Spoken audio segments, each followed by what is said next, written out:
ওই পর্যায়ে আমি দিয়ে দিব ছোট ছোট করে খাসির গোশের টুকরা করে নিয়েছি, 250 গ্রামের একটু বেশি। এভাবে খাসির মাংস দিয়ে চটপটি রান্না করার মজাই আলাদা। ঝটপট তৈরি করে ফেলুন। আসসালামু আলাইকুম, হ্যালো এভরিওয়ান। আশা করি আল্লাহর মতো সবাই ভালোই আছেন। আজ আমি করে দেখাবো চটপটি রান্না, কিন্তু এই চটপটিটা একটু ভিন্ন ধরনের। প্রথমে তেল দিয়ে দিব, 2 চামচ পেঁয়াজ বাটা, 1.5 চামচ আদা বাটা, রসুন বাটা 1 চামচ, জিরা বাটা 1 চামচ,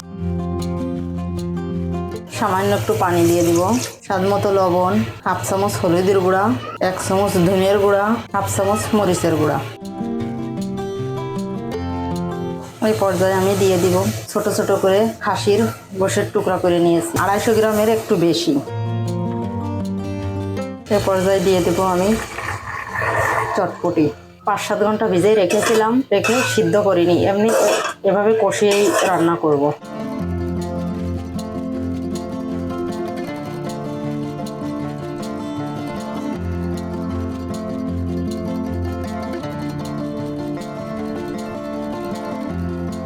এই পানিটুকু দিয়ে সুন্দরভাবে কষিয়ে নিব।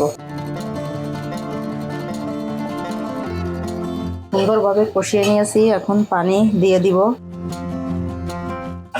আমি যে পানি দিয়েছি সুন্দরভাবে সিদ্ধ হয়ে যাবে, আর খাসির মাংস তো এটাও সিদ্ধ হয়ে যাবে। আমি 2টো আলু ভেঙে এরম টুকরো করে সিদ্ধ করে নিয়েছি আগের থেকেই, আর দিয়ে দিব। আমার চটপটিটা রান্না শেষ, এখন আমি নামিয়ে নিব। তেঁতুল আমি আগে থেকে পানি দিয়ে ভিজিয়ে রেখেছিলাম, এখন এই তেঁতুলের মাংসটা বেরোয় নেব। এইভাবে বিচিগুলো ফেলে দিব।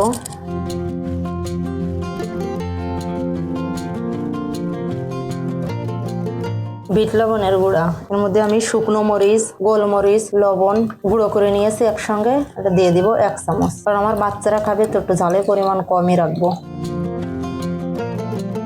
আমার টকটা রেডি।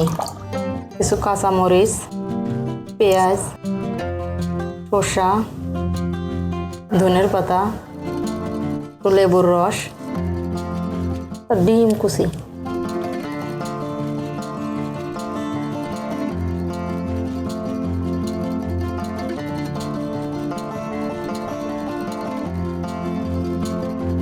দিয়ে দেবো টক,